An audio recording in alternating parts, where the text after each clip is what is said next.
Oke, saya ke Bang Doli yang juga sudah bergabung. Bang Doli, selamat malam. Ya, selamat malam.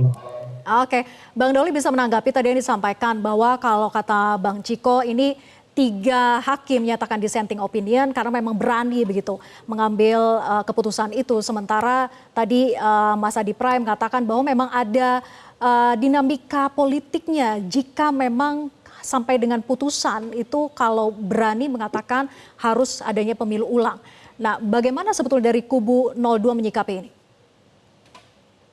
Ya, tentu pertama kita berterima kasih dan menghargai ya putusan Mahkamah Konstitusi yang kita sama-sama dengar pada hari ini.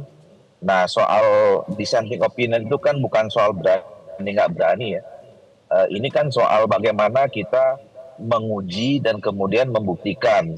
Dan ini juga adalah fasilitas yang diberikan oleh konstitusi kita. Jadi kalau misalnya ada sengketa, ada pihak yang merasa dirugikan, disampaikan kepada Mahkamah Konstitusi. Nah, Mahkamah Konstitusi sudah bekerja sedemikian rupa, gitu ya.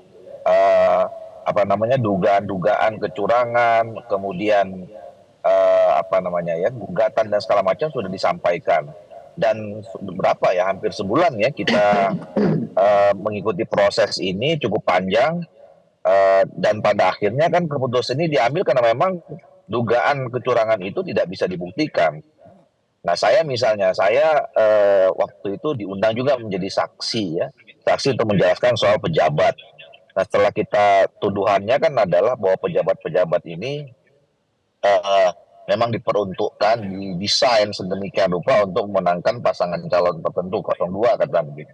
Nah, tapi kan sudah bisa, kita sudah jelaskan bahwa ini perintah undang-undang, bukan motif atau latar belakang yang dilakukan oleh pemerintah untuk membuat PJ ini kemudian bekerja untuk pasangan tertentu, dan ini waktunya cukup lama gitu.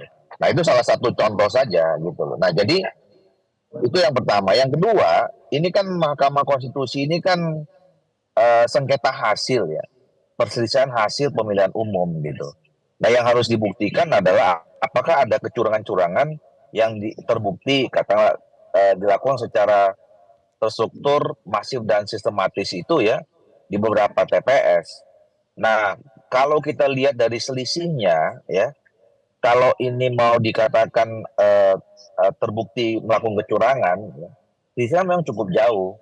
Itu 30 juta. 30 juta itu sama dengan 100.000 TPS.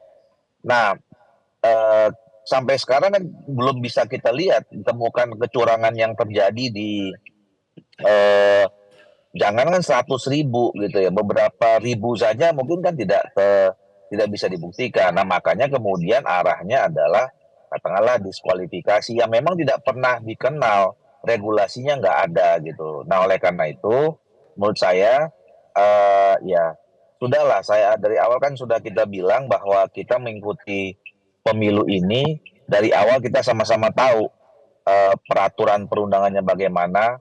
Ya, dari awal kita tahu di lapangan itu semuanya ada aturan mainnya, kita ikuti satu persatu sampai pada akhirnya kita mendengarkan hari ini keputusan akhir, itu kita sudah tahu bahwa mekanismenya begini. Nah, bahwa hasilnya hari ini ya tentu sama-sama semua kita hormati, kita hargai, sama juga kita menghargai misalnya ada hakim yang menyampaikan dissenting opinion.